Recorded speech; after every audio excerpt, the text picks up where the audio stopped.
Welcome to the Banker Lamp. Please enjoy the video. Open the Google Docs app on your phone to start. Look for the 3 lines icon in the top left of the screen and tap it. In that menu, scroll down and tap Settings to open App Preferences. Inside Settings, find Theme and tap it to view options. Finally, select Light and exit the menu to apply the change. The app will switch to light mode immediately and stay light for that Google account on this device. Follow these exact taps to enable light mode on Android. Tap the 3 lines in the top left, then tap Settings to open app options. Tap Theme, and then tap Light to set the appearance.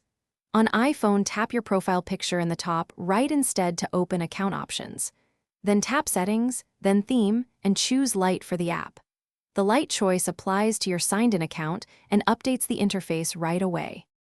If light mode fails, update the Google Docs app from Play Store or App Store first. Clear the app cache, force stop, and reopen to ensure the theme, light sticks. If problems persist, uninstall and reinstall the app to reset settings.